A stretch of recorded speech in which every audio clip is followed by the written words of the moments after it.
All right. Well, welcome to Inside America's Minds. Today we have a guest, Robert B. Foster. How are you, Robert? I am well. Thanks for having me. Absolutely. So you and I met several months ago on our friend Sharifa Hardy's roundtable talk show out of LA. Yes. Yeah, and she's an incredible woman. And what I have to say is I was immediately very impressed with how diplomatic you were, with how you were able to reach the guests, including myself, in a very diplomatic way, and also make a point, and how motivating you are. So, Inside America's Minds is all about everyday people like you and me with extraordinary experiences. And then you and I talked a lot after that. Yes. And I asked you a little bit about your life story. And then little by little, all these incredible things kept revealing themselves. So you're a perfect guest for Inside America's Minds. So I want to start with, tell us a little bit about you. Shut up and grind. And we're going to, towards the end of the show, we're going to actually focus in on what you do, because I'm sure there's a lot of people that will be interested in it. But tell us a little bit about you, Robert. Okay. I am the youngest of seven siblings. I have four sisters and two brothers. I was born in Far Rockaway, New York, Okay. and I was born in Far Rockaway. The rest of my siblings were born in Brooklyn, and then I guess where we were living then caught on fire, and when my mom was pregnant with me, so they had to uproot my pregnant mom and the six siblings, and they moved over to Far Rockaway. And then my dad got a job up here in Rhode Island at Electric Boat. My dad was an engineer, so he got a job up here fixing submarines. So he actually came up here before the rest of the family. He got himself situated, found a house in a rural area with a better school system. Then he went back like 6 months later, I want to say, and got the family, and we moved up here. And then I was been living here, and well, I don't want to say been living here. I've lived in a couple other places, but pretty much I've lived in Rhode Island ever since. Oh, okay. And from Brooklyn to Rockaway to Rhode Island, I mean, that is kind of like a subcultural shock there to a rural area. I mean, I would assume that would be very different. And where do you lie in birth order? There's seven of you. Mom had Yes. seven of you. God bless mom and dad. Where do you lie in birth order? In birth order, I am dead last. You are the baby. I Okay. am the baby. Yes, and for full disclosure, I gotta say, my dad was married twice before. So if you want to get technical, my mom had four of us. And then, Okay. yeah, then my dad had my oldest two siblings from his first wife. And then the sister I gave the kidney to was from his second wife. Well, you just threw that in there. The sister I gave the Oh, sorry. kidney to, and you're a kidney donor. I, Wow. I See, this is forgot what that I we've already love. spoken. No, but this is what I love about that. This is another reason, which I didn't know about until now, that you're extraordinary. You donated a kidney. That's not an everyday thing like saying, hey, I picked you up a burger and fries here. You actually donated a kidney. I Wow. So we're did. going to talk about that. Yes. So one thing about Inside America's Minds is taking a snapshot picture of the individual from the beginning to where you are at this point in your life. What is your earliest memory in the history of your life? What is the earliest memory about you? The only thing I can remember from New York was we were at a playground. I went down a slide. Now we moved out of New York. I think I was only two. So I remember going down the Mm. slide, and I guess I had an accident in my diaper. and so it kind Robert. of got onto the slide. And I remember my brother was like yelling at me, like, "Robert, what are you doing?" And so they were mad that they had to clean the slide. We had to go back in, they had to clean me up. But other than visiting, that's the only memory I have of New York, because I was so young when we moved out of there. So What? living in Rhode Island is all I know. So, what is the feeling attached to that first memory of leaving Hershey Highway down the kid slide on the playground? What was that emotional feeling like? It's like I can't even really recall like the emotional feeling, but my siblings love to tease me about it still to this day. 44 years later, they still tease me about it. Oh, are you a happy person? Would you say that life is fulfilling for you? Yes, I am. I'm a very glass half full. Okay. So I'm always, I like the sunrises, the sunsets. I love nature. I love hiking. Just I love all the finer things. Like so, even last year with the pandemic, there was Mm. so many reasons to be upset or depressed or mad at the world, and I didn't do any of that. Like I've always looked for, all right, so how can we make this work? All right, that happened. So how can we make this work? So it's and I get that from my dad. He was always a plan A, plan B, plan C, plan D. Like he never failed. He just found a Mm. different way. And I just grew up with that same mentality. And you had a lot of challenges. So, aside from donating the kidney to your sister, which we're going to get to, what about your life makes you extraordinary, makes you different? Because I know there's been a lot of challenges because we've talked before. Yes. So, what makes you different? And then I have some very intimate questions to ask you as well. Okay. So the first answer to that is that I don't follow the crowd. I never have. I've always marched to my own beat. So if everyone's saying let's go left, and my thing is like, well, what's happening right? That's just how I've always been wired. So I'm very convicted in my stances on certain things. And like I don't want to say sell myself out, but I guess that's kind of what it is. So for my personal values, I don't sell them out to please other people. And a lot of people do that. So, what is your first memory that you didn't go with the flow, that you were outside of the mean? What is your first memory of realizing that, hey, I'm different. I don't think like everybody else. It was an apple bob contest. An apple bobbing contest. So we have Skid Row, so to say, and then the apple bobbing. Okay. Well, this Tell this me more. Tell us more. this was in second grade. It was second grade field day. So I think Hmm. this was like 1980, 81, maybe somewhere around there. So we were having a field day, and this was more so where I learned to not let anyone else define me. So as we're waiting in line for our turn, to bob for apples, which would never happen nowadays, especially not with COVID around. But I hope not. so my friend, he's in front of me in line, just telling me you have no chance of beating me. You shouldn't even be in line, and he's just trying to get under my skin.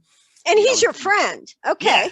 yeah, and he's just trying to get in my head, and so I get up there, and I gotta admit, he went down and up fast. Like he set a really fast time, and so again, he's bragging, he's taunting me, and I was like, all right, breathe, analytical. I found my apple. I pulled up my sleeve, right? I grabbed the rim, waited for the teacher, and he's like, all right, 1, 2, 3, go. And so right before I went in, I pinpointed one that was right toward the side. And I was like, if I can pin it to the bottom and to sink my teeth in and come back up, I should be able to beat him because he did it in 5 seconds. Like I said, he did it fast, and I ended up doing it in 2.2. And so Wow. in the grand scheme of things, it's just a stupid contest. But psychologically, what that did for me was it just taught me no matter how insurmountable the odds may seem, because the next closest to him was like 15 seconds, I want to say. It was like a 10-second gap.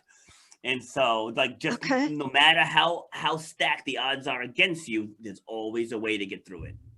So, and in the second grade, an apple bobbing contest is big, especially if that's your first win. You're competing with your best friend. Were you still friends after that? Oh yeah. Okay, so what did you learn at a very early age about you, about Robert? Say that again. Yeah, so what I learned about me is that I have to define my own outcome. Is I can't let Okay. somebody else define my outcome. And So how did you think about that with the mind of a second grader? just kind of like that. I mean, having so many siblings, Mm. like listening to my parents school them, because there's a good age gap between the oldest and myself. So I may have been in second grade, what's that, 7 or 8 years old, but my other siblings were almost adults, the two older ones. So a lot of it was just paying attention to the things that my parents were saying to them, and then just kind of banking it into my own memory. So like by the time I was a teenager, like I never got in trouble because they did all the trial and error for me. So it's like, all right, don't try to sneak out. Make sure you're back on time with the car. Like whatever you do, don't lie. So I just banked everything in the memory because I just listened to everything they went through.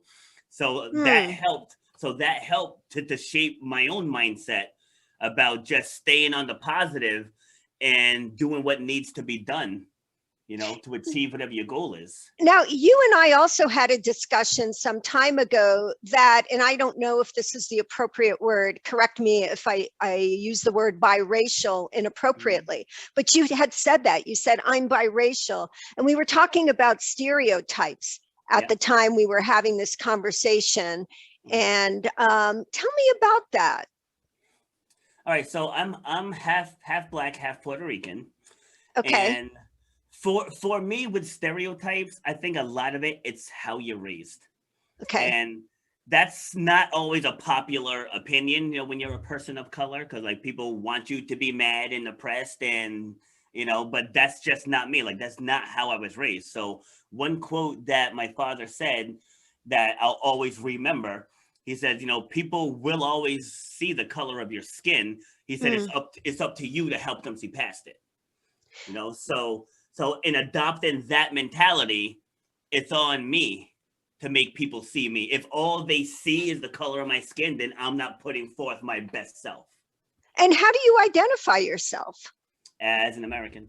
As an American. Okay, great. So if people, when you're filling out the applications, what gender you are, what race you are, what box do you check off? If they have it, I usually put two, it says two or more.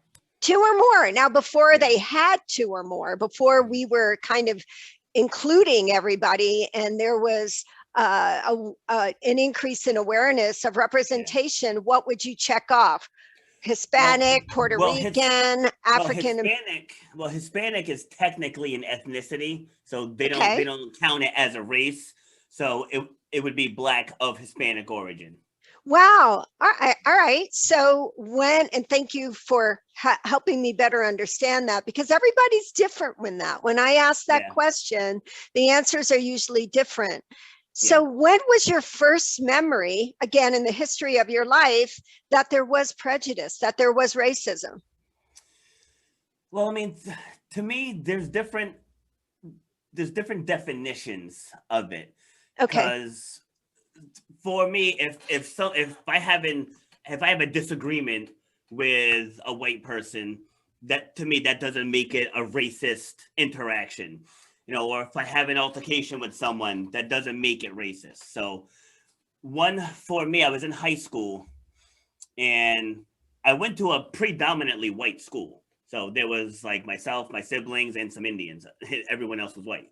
So East the Indians or American Indians? American Indians, yeah, Okay. yeah, like the Narragansett Indian tribe. And so I remember I had just finished gym class, and I'm walking out, have my books in my hand, and these three kids, I guess they were mad at the world that day. And so they kind of get in my face, like they're calling me names, calling me the N word and all these other words. Really? Oh Oh my yeah, gosh. like Wow. they shoved me up against the locker, and obviously I dropped my books, and again he's calling me names, trying to egg me on the fight. And I just bent down, picked up my books, I stood up, and again he's in my face. He was a shorter guy, so I don't know if he had Napoleon syndrome or something, but so But he's a shorter guy. he was with other guys, so he felt Yeah. empowered, because there's power in numbers, especially when Yes. you're a bully. Okay. Yeah. So I just said, look, I'm going to class. And again, they're back to the calling names, but like I didn't give them what they wanted. So it's kind of like when little boys are teasing little girls, right? You tell the girls just ignore them and they'll go away. Like if you react, they want you to react. So if you don't react, they'll stop bothering you. You know, so like I didn't give them what they wanted that day, and they never bothered me again. Really? Now, what Yeah. would have happened if they got physical with you, if they cornered you at that age in high school? What might you have done? Well, I mean, I obviously would have done my best to defend myself against three people, but Okay. you know, but just initially, I didn't give them the reaction that they wanted, because for me, any type of hate, any type of bullying, it has to do with emotional control. Mm-hmm. You know, so that's what it is. Like if I say these words to this person, they're gonna react this way. Or if I go up to a female and call her the B word, or call her this, or call her that, you know, that's to get a reaction. So I didn't give them the reaction they were looking for. And then from there, I never really had an issue. Like, you know, like there'll be some comments, but I feel like all races have it. I actually listened to a video yesterday where someone was saying, with an interracial couple, and if someone says, you know, your baby could be dark skinned, like I don't see that as racist. I see that as fact. You know, So so your perspective is very different. It's almost you actually normalize the experience of the integration of different races, which is the world we live in today. You yes, normalize, and you have your yes, family, the way you were raised was way ahead of the curve. How yes, now you have 5 children, yes. and how what do you tell them? Did you have the conversation with your sons, especially of how to act if a police stops you? Or what are the conversations you have with your sons and your daughters growing up? Yeah, exactly the same way our parents told us. I told them, I said, listen, I said, this is a free country. I said, so don't let anyone else shape your mind. I said, whatever you want to achieve, you can go out there and achieve. I said, if you have to go through some hoops, then you go through the hoops. You do what's necessary. I said, if you apply for a job and you don't fit what they want, you apply for another job. Like, you don't cry about that one. You apply Hmm. for another one. If you don't get that one, you apply for another one. And then you keep applying until you get the one that wants your skill set. And said that's all it takes. Like if you spend your life fighting people who don't like you, you will never stop fighting. And that's the message I give them. Like with my daughter, before she went to college, I told her, I said, listen, I said, you're a mixed race female. I said, that means Hmm. absolutely nothing. I said, it means absolutely nothing. Whatever your goals are, I said, you go to school, you focus on your books. I said, you know, college is not to find yourself. So college is to create yourself. Hmm. And I so like you that. go and you create what you want to get out of this life. And don't let anybody stand in your way. And if they try to, then you got to run them over. I was like, Okay. that's what you do. So how would you define yourself in one word? Resilient. Resilient. What was the most challenging day in your life, Robert, to date? Most challenging day was watching my father die. So that was rough. That was real rough. You know, like he was the rock. You know, he was like the rock of the family. Not even just our immediate family, even the extended family. Like if we had a family reunion or something, like when Dad barked, everybody listened. You know, even like my 60, 65-year-old cousins, when my dad barked, even they like, yes, Uncle Richard. You know, it's like he just had that presence. You know, and when he spoke, Hmm. it was never anything negative, no matter what. Like I was paying, like in my old house, my mom, my like the mortgage was in my mom's name. So when I first started to do fitness and I decided I wasn't going to manage restaurants anymore, I remember going to my mom and I said, all right, listen, I'm not going to pay the mortgage anymore. And she's like, wait, what? I was like, I called the mortgage company and they said that we could do some things, but it kind of has to be behind in order to get into their programs to reduce the payment. I don't remember it's not a refinance. There's another word for it, but like it has to be in arrears. And so I told her about it, and of course she told Dad, and Dad was like, "What?" You know, like he wasn't too keen on it at first, but then he's like, if you see what you want, then go get it. Okay. So dad passes. How does life change for you? So when he passed, it was kind of like we were doing a lot of talking while he was in the hospital. So I had, dreams of starting my podcast and Mm. doing more with speaking on stage. So now this is right before COVID had. I think COVID was still in China and Italy at this point. Hadn't Okay. really gotten to the US yet. So this was November 2019. And so, well, November was when he passed. So we were Mhm. having these conversations while he was in and out of the hospital. And we would sit there and just talking about just different stories and just sharing about like how he's at the tail end of his. And I just reminded him, I was like, if we lose you, I said, just know that we're only losing you in body. I said, because everything that you've taught us, we're gonna keep that moving. I said, so we're only losing you physically. Mm. So that's what helps me. Like that's why I can talk about it without breaking down now, because like I know that he's here, and those teachings that he instilled in us, we're pushing him forward. And then that moment, just watching him take his last breath and watching Mm. his body go lifeless, I was like, so I have to snatch that last breath, breathe it into me, and then keep everything moving, like just the way I told him it was going to keep moving. Very difficult to lose a mentor and a parent, Yeah. especially one that you respect so much. Yes. What makes you extraordinary, Robert? So I really don't think anything makes me per se extraordinary. Like if I get shot, I'm gonna bleed just like anybody else.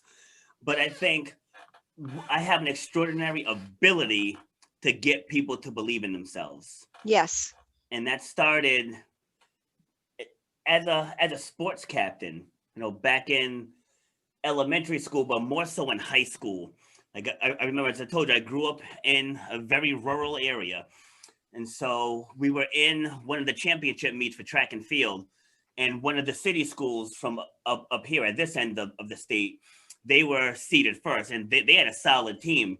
But I remember looking at it on paper and I went to my coach and I was like, we can beat them. And he's like, they're undefeated. I said, yeah, till today.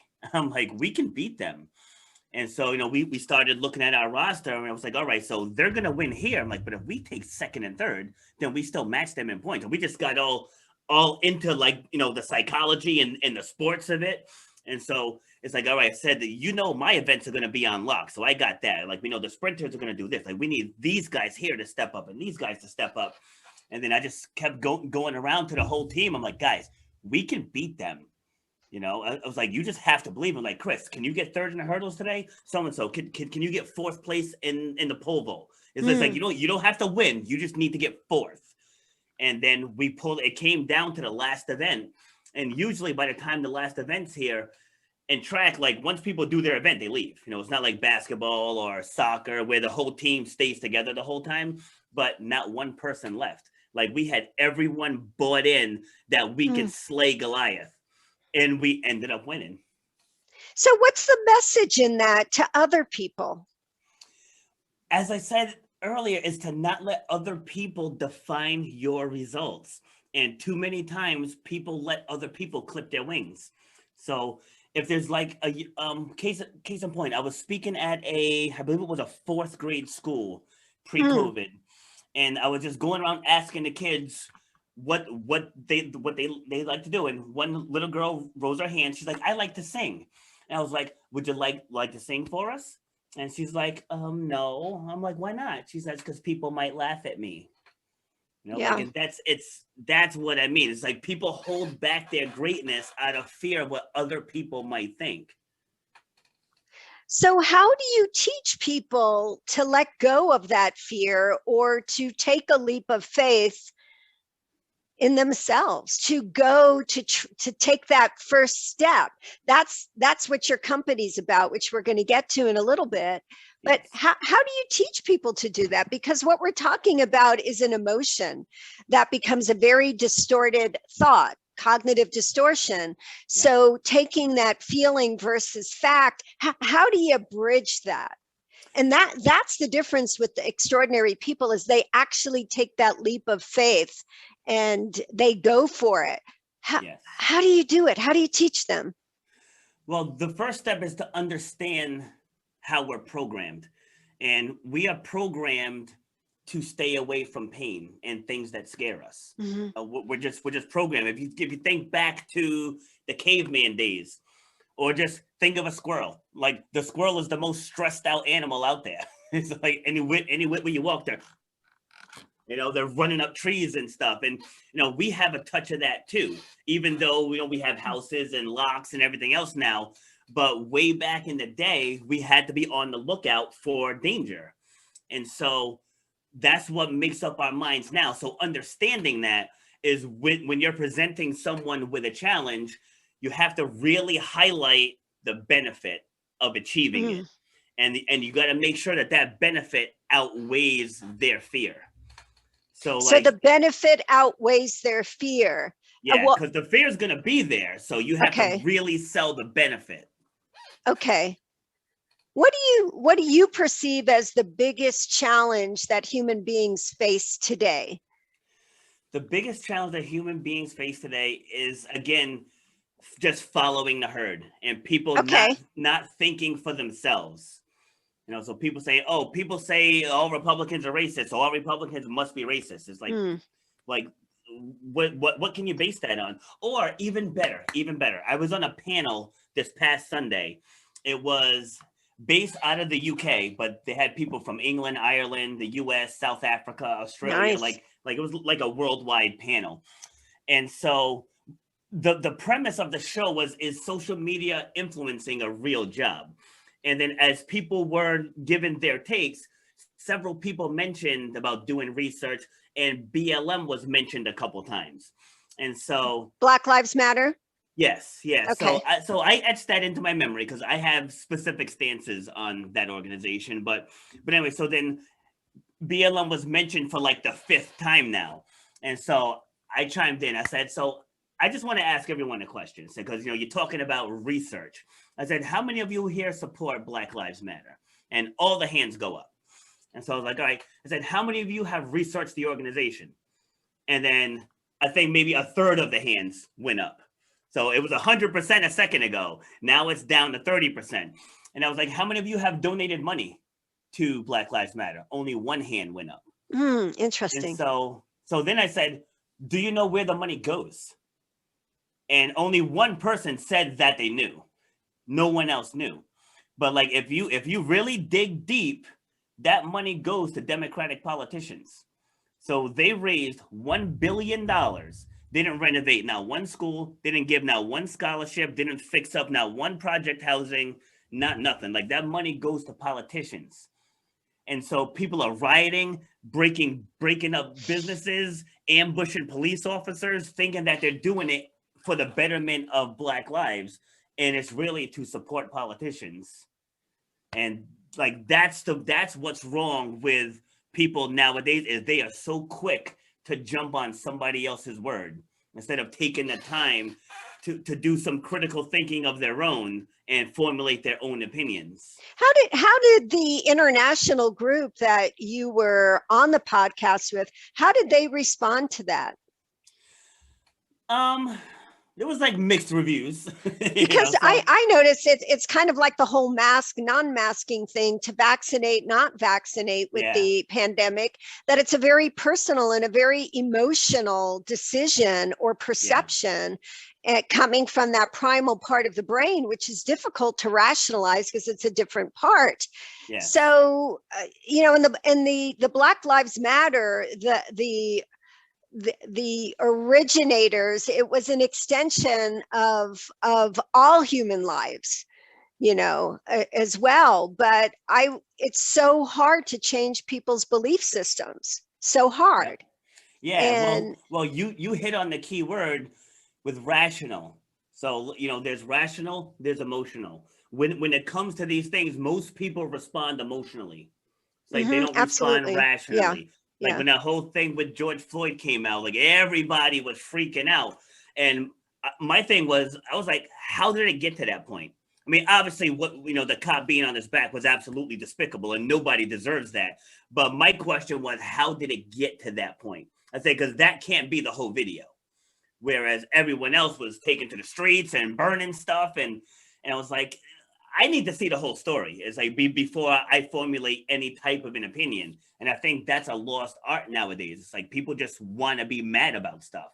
How about in our United States, in America, what would your message be based on that? Mine, my message, I mean, it's just that though, is to get all of the facts. Like everything that you see on TV isn't real. You know, so Right. the things on the media, like if I was actually showing my daughter the other day with I don't remember exactly what it was. It had Biden's stimulus package. Mhm. And we watched 10 minutes of CNN and then we watched 10 minutes of Fox News. And I was like, look at this. I said the same topic delivered two completely different ways. You know, like I think that's a huge problem, is that people that only watch one, that's how, I'm not saying that those are the only two stations out there, but that's just my point. Like if you only watch a left-wing based TV show or a right-wing based TV show, you're only getting a part of the story. Like you're not getting the entire story. And there's a psychological conditioning, there's a propaganda aspect that Yes. happens with that. And then there's no, or let me say not no, because that's an absolute, but there's little opening for thoughts of different opinions. Yes. So interesting. So I got to Yeah. ask you about donating a kidney. What was that like? It was a no-brainer at first. So, and then it got a little scarier as it got closer. But Well, take us to the beginning of it. So you're the youngest of 7. Yep. So it was Christmas 2009. Okay. And my sister calls me. And so I'm thinking she was calling to say Merry Christmas, you know, talk to the kids. I'll talk to my nieces and nephews. And that was it. But when I answered the phone, she had a different tone to her voice. And so I was like, Dee, what's going on? You know, and she said she went to the hospital because she had some pain in her leg. In her leg. And so they did, you know, blood tests, urine tests and all that. And that it came back that she only had 12% function in her kidneys. And that they were going to fail probably within a few weeks. And that she was going to have to start on dialysis. And How old was Dee at the time? I was 38, so I think she was 45. Okay. 45 or 46, somewhere around there. And so I was like, all right. I said, well, out of all the siblings, I am the healthiest and I control my schedule. So it just kind of made sense. I was like, all right, so well, I'll get tested. You know, one of my other sisters said she would too, but she's the one that had the brain aneurysm. But like at the time, I mean, she was pretty healthy too, but she's the special education director up in Massachusetts. So I was like, you can't take that kind of time off. I said, so I can.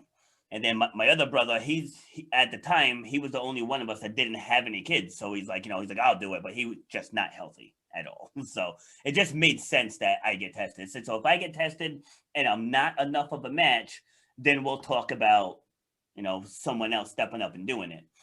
So I went down to Manhattan. Actually, no, I did the initial testing here in Rhode Island. And so then I guess there's like a 6-point scale, and we were a 2 out of 6. Because as I said, you want to get technical, she's my half sister. So I was going to ask that. Was she okay, so she's half. Okay. Yeah. So the surgeon said 2 out of 6 was enough to move forward. And I was like, are you sure? I was like, because that's like 30%. Because I said, I don't mind doing it. I just don't want to do it for nothing. So I don't want to do it and then have her body reject it. Now, by this time, how many children of your own did you have? I had, 2009, the twins were babies. So I had all 5. You had all 5 kids. Okay. Yeah. Wow. And so you're thinking about it. The physician says, okay, yeah, we can go ahead with this. Yep. What does the mother of your children say?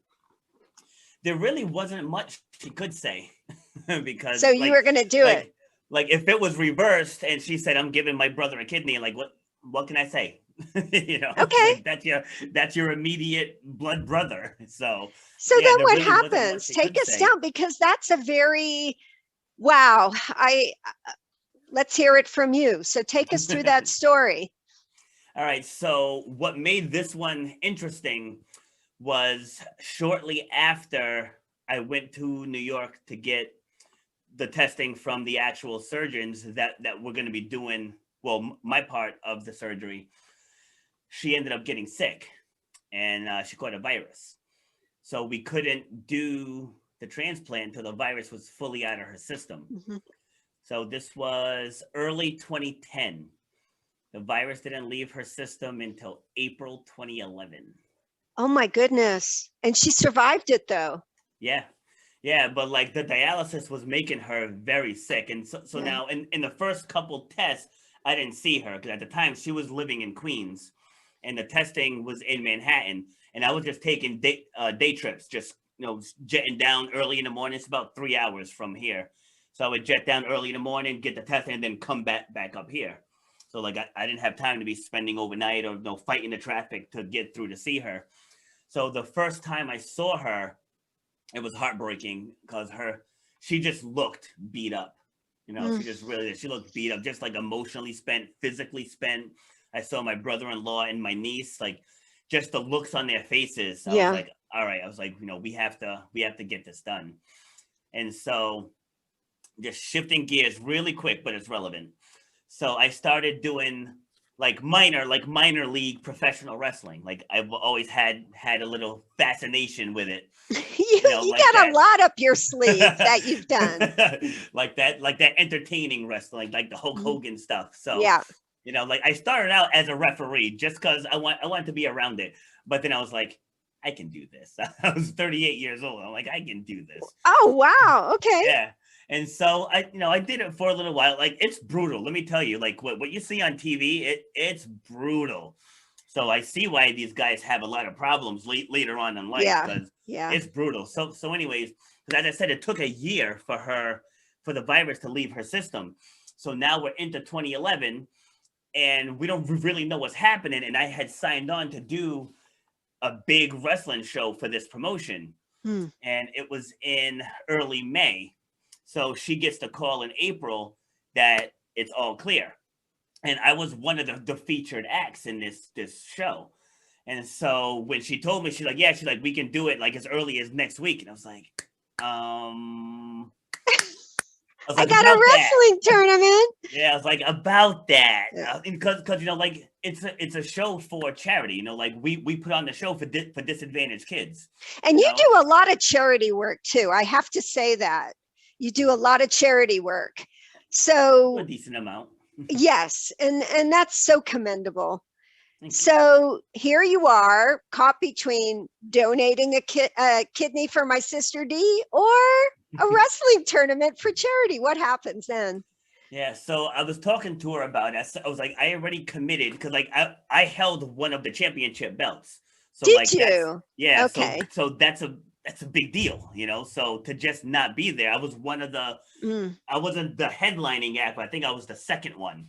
And so it was a big deal. Like and there it's all the match themselves, we kind of improvise, but the storylines are scripted.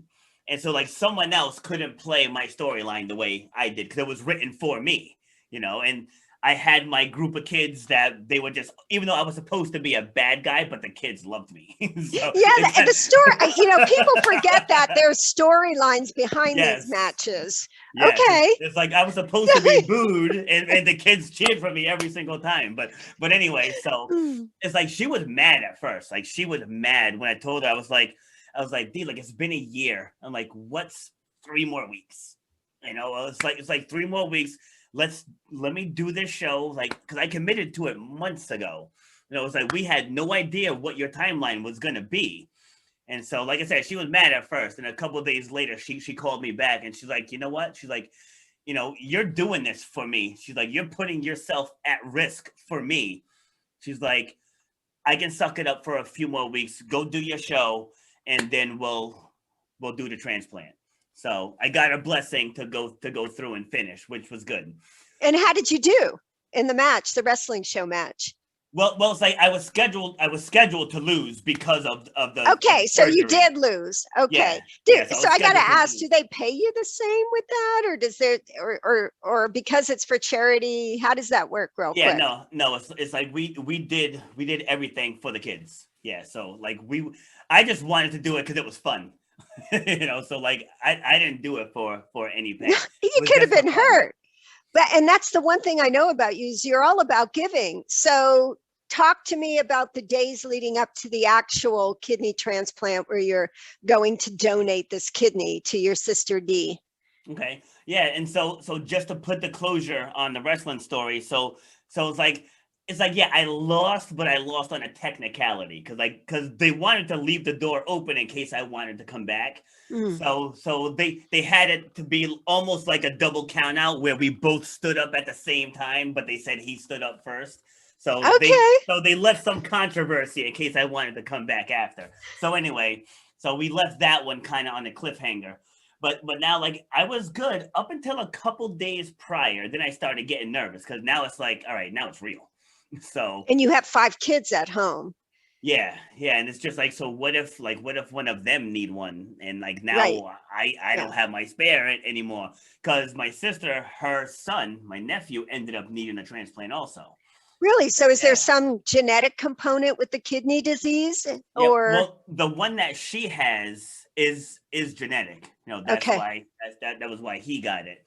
And so in my immediate family, there isn't any. But like when my dad was going through his final days, he ended up going into kidney failure, but he had diabetes. Right, right. And with his Yes. age, Yeah. that's probably And that's what a played that. consequence of the diabetes and the cardiovascular Yes. associated with that as well. But so getting back to you, so Yeah. coming up to the final days, you're like, I mean, it's almost like a buyer's remorse kind of situation, except that it's so amazing. And even when we have the best intentions, when we're right up against the Mm, challenge, then it's kind of like we start to think about the consequences or the yeah. potential outcomes. So then what happens? Yeah, so like I wasn't really worried about myself because like physically I was strong. So I was like, I know I'll come back from this. But instead it was just, like what if I lose my other one? So like that just started and entering into my brain. But I was like, you know what? That's a what if. I said, right now, this moment, my sister needs me. I said, so that's what got me out of that headspace. Was like right now, this moment, she's suffering. And And did they so tell I you can the help. risks to you? I did not speak to anyone about it. You did So not. Did they no, offer? Did yeah, they offer to tell you about the risks, that the yeah, potential complications and yeah, the social worker and the kidney doctor both mhm. tried to just say, "Do you have questions? Like, do you want to know?" I said, "I want to know nothing." They're like, "Do you want to Okay, talk to other people?" I'm like, nope. I said, okay. "Because I don't want to hear anything that's going to put doubt in my mind." And that goes back to your original perception on life and making Yeah. things happen. Yes. Okay, so they're willing you, the anesthesiologist is there. Yeah. They're getting you ready for the actual transplant. Yes. What do you So remember from that? so we were both in our beds, and so they wheeled us out because now there's two different teams. So like my transplant team, we have a transplant coordinator Hmm. that speaks only to her coordinator. So like Right. my doctor doesn't speak to her doctor. Like everyone only speaks through the coordinators. So they Huh. had both in there just so we could see each other. And then I go to my side of the hospital. She goes to her side of the hospital. So let me ask you here, if you weren't brother and sister, would it be different or would it be the same if the donor was somebody alive but unknown to the recipient? Would it be any different? I mean, like, I don't know if they would like have them in the same room so they can say hi, before surgery. But I know that because there's a black market Oh, that very big black market. yeah, Yeah, that's why for they do Oregon. it. Yeah. Yeah, that's why they do it that way, just to Hmm. make sure everything stays clean, and there's no shenanigans gets involved. So the last thing I said to my sister was like, I put my hand on her leg and I said, "Hey, when we wake up, you're gonna be able to pee on your own again." You know? I love it. So Wow. it's just one of those things that we all take for granted, you know, because like if you can't release it on your own, it can kill you. Yes. It's like we Yeah. take it for granted. So For no, many reasons. I wanted to leave it with that little bit of comedy. And then I just remember the anesthesiologist rubbing alcohol on my hand, and then I woke up in recovery. And that's another thing I love about you. You always have that positive swing, and that's very hard to come by these days, especially, with the whole pandemic, with the losses, the incredible losses for so many, on so many different levels. So you wake up, and then what happens? So I woke up and it hurt. I gotta You say did it. feel the pain? Okay. Yeah, it hurt pretty badly. And so I was there with my now ex, and that night, that first night, I had some type of episode where it was very scary. So I was lying down, and then just all of a sudden I just felt nauseous. Mm. And I started pouring sweat like instantly. And so I set Mm. myself up like I'm shaking. Now my ex pops her head up and she's like, "What's going on?" I'm like, "Get the nurse." And like my heart was racing, and I said I'm sweating, and I felt like I was gonna vomit. So I was like, "Get the nurse!" Like, and she just kind of froze, So Scary. Sure. yeah, so I ended up reaching for my patient belongings bag. I dumped it out, and I was just kind of like dry heaving. And now I had just had my stomach cut open because that's where they took the kidney through, So they did the incision through the abdomen, through the stomach? right through my belly Okay. button. Yeah, Okay. Through the yeah, belly button then? yeah. So Laparoscopically yes, or? yeah, Okay. yeah, Wow. laparoscopic. So yeah, the surgeon had asked me ahead of time that they're experimenting with a new way of extracting that would be a better healing for the donors. Mhm. And I was like, how new we talking? Am I the experimental child? I was like, I don't Okay. want Well, to, I thank don't, you for your contribution to medicine, thank you. Robert. I was like, I don't want to be number 3. So he's like, no. He's like, I've done over 100 of these. I said, oh, Okay. And all right, what over hospital 100, was I'll be that good. out, by the way? What hospital That did they do? was that was Weill Cornell Medical Center Okay. in One of the Manhattan. best. All right. Yeah, Good. yeah, they were great there. I gotta Hmm. say, they were great people. And so yeah. So the nurse ends up coming in, and she's like, "What's going on?" I'm like, "I have no idea." I was like, "I have no idea." And then I just had to just calm down, breathe. I don't know if it was a panic attack or something, or Could have been. just like my blood pressure dropped. I don't remember exactly what would happen, but things were able to stabilize. And but that right there kind of told me a little story about my relationship because I told her because she froze. Well, Like she was I mean, overwhelming, especially in the face of fear with yeah, somebody you love. People become, there's that fight or flight, but there's yeah, also immobilization. I hear that a lot from patients. mm, I could not move. I was frozen yeah, for that moment in time. And yeah, it's not a conscious or intentional decision. It's one that just happens because that's yes, how the individual reacts. yeah. So did you ever find out what happened? Was it a drop in blood pressure? Was it due to because maybe the post-surgery meds stopped or infection? Did they ever tell you what happened? No, and I mean they probably did, but I just don't remember because like anesthesia makes it kind of loopy, and Absolutely. Well, that's the and I point, was right? sleeping. Yeah, Yeah, like to know. I was sleeping, so to kind of wake up, it was kind of Yeah, a that might have been what was happening too, as the anesthesia was evacuating the body. Was mm, Robert, was that the first time you questioned your own mortality in life? yes. Okay. And what did that feel like? It was scary. It was scary. Like through that whole process, like once I healed, I that's when I adopted the mentality that I'm not gonna do anything I don't want to do ever again. Because Okay. that's just when I felt like I didn't know what was happening. Like in Yeah. that moment, like for a second there, it's like, holy crap, am I gonna die? It's like Yeah. it's just a weird feeling came over Yeah. me, Yeah. and A so feeling of it's very surreal from what it yes, sounds like. And so the transplant went well. Dee's doing yep, okay. yeah, she's doing great. She's Okay. doing And great. has your relationship changed with her?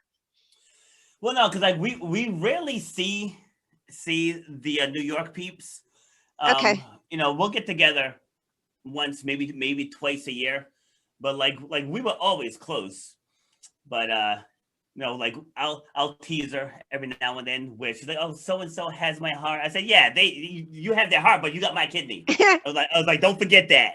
Okay, so I have to ask these questions because I read a lot about, especially recipients of organs taking on, there's a lot in the research, and there's some evidence of it taking on the characteristics of the donor, whether it be food preferences, personality characteristics, likes, dislikes.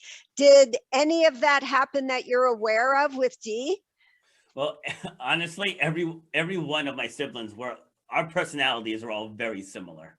Okay. Yeah, so there Okay. was definitely nothing noticeable, but it's just been fun, like it's just been fun seeing her happy again. Like like I was saying, when I saw her in the hospital that time, and just the way she looked, and just to see her happy and Mm. smiling and dancing and back to work, and just seeing all that stuff again, like it's just awesome. And here you are, you go from a restaurant manager, what other jobs in between to get where? Let's see your shirt. And we all tease Oh, this you, is my Rbf Fitness. Rbf Fitness. So with one kidney, Mhm. your own business, you motivate people, you are extraordinary. Raising 5 kids. Raising 5 kids and changing the life of so many people, and coming from an ordinary life to Yeah. become extraordinary, to do these things. How are you feeling today physically after the transplant, after the donor, after donating the kidney to your sister? Sometimes I forget it happens until I'm in the Okay. shower and I see the scar. It's like, oh yeah. So the only time I really have to worry about it is if I do endurance events, which thankfully with COVID there hasn't been any. But Okay. but is like I just have to make sure that I'm well You're hydrated. well That's hydrated. like the only thing that I really have to be conscious of, is just to make sure I don't get dehydrated. So other So than that, not much else. one thing about you that people wouldn't know just by looking at you. I'm the fastest man in the world with one kidney. All right. Are you really? Yeah, in the 2018 transplant games, I broke the world record for the 100 meters. So In my I'm gonna look at our audience and say this is an example of an extraordinary person. So tell us about Shut Up and Grind. Tell us about Rbf Fitness. Okay, so with Rbf Fitness, I started that. Really, it was supposed to be a hobby. So I was managing restaurants. I wasn't happy doing it anymore. Mm. Just because the kids were starting to get into more things, and not being able to go to after school things, or to go listen to their chorus recitals. Just missing so many things, missing the family gatherings, having to work nights, weekends, holidays. Yeah. Asking to take vacation. Like I was just sick of all that, so I converted Mirage into a gym, more so for like I need outlet, because I was coming home yelling at everyone else, just because I was bringing the stress of the job with me. Mm. And then they could just say something simple like, "Hey daddy, want to hear my story?" No, I don't. But it's like, oh, Okay. I'm sorry, just because I needed to decompress. Sure. Of So course. I think a yeah, lot of people so can relate to that, especially nowadays. yes.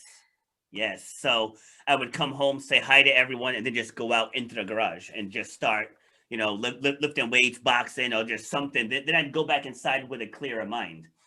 Mm. And so then I was like, why don't I train a couple people? It's like, why not? Get back to my coaching roots.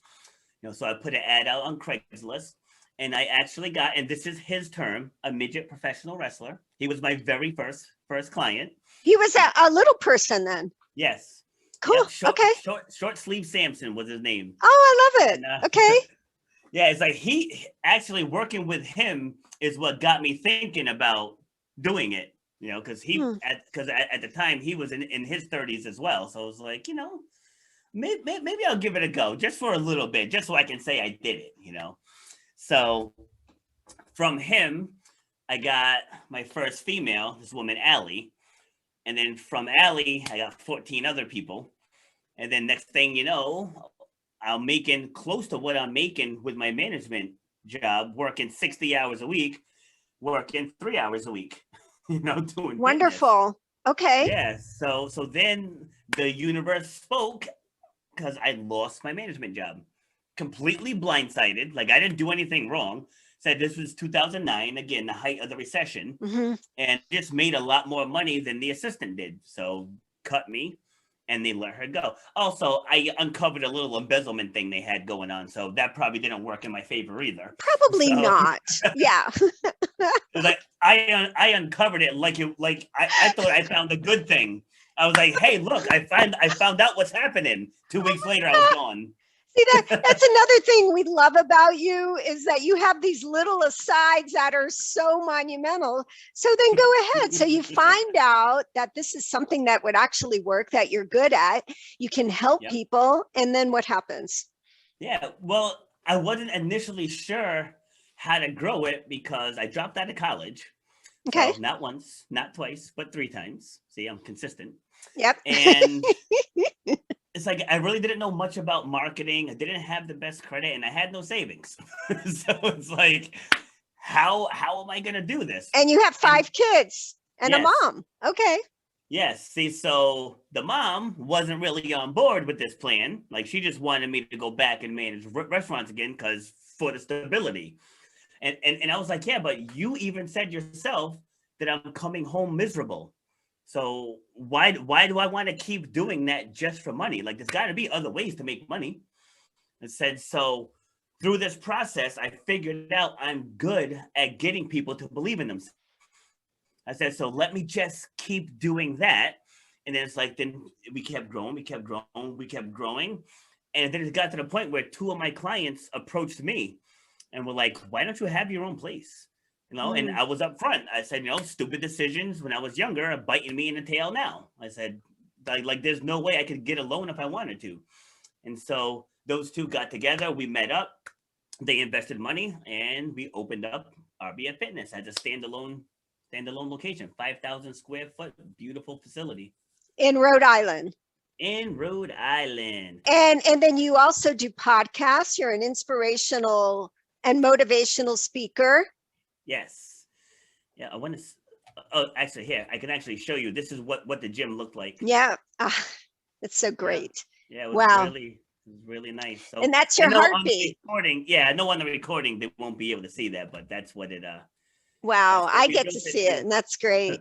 From my garage to that.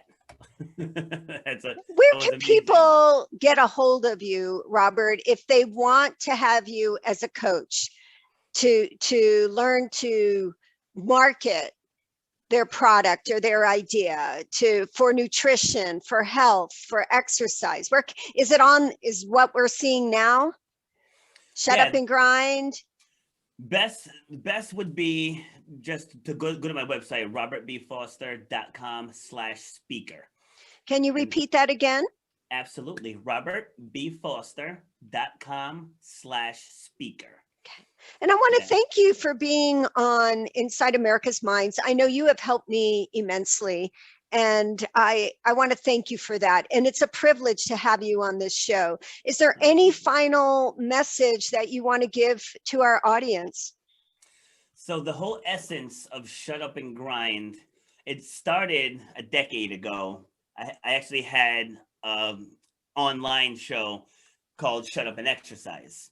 Okay. And the principles that I use with my fitness clients, I figured out like I can use that really with anyone in any industry. And so I was like, I want to rename the show into something that can appeal wide and not to just be boxed in the fitness scheme. So being boxed in fitness isn't a bad thing, but I just had bigger dreams because there's a lot of people out there that need to overcome some type of obstacle. And so one of my words is constantly in the gym. In the gym, it's like, come on, grind. It's like, grind. You're not grinding hard enough. Come on, you got to grind. Get on your grind. Like today's grind is like, I was saying it 100 times a day. So finally I was like, you know what? Shut up and grind. I think it's great. And then when you're waiting to get on to do a Zoom conference with you or on a podcast. What does it say? Settle down. I'll be right there. I love it. Yeah. I mean, what you do is great for people who have even had psychological trauma, physical trauma, anxiety, depression, lack of motivation and initiation. It's the whole package. And you've earned the right. You've earned the right. Thank you.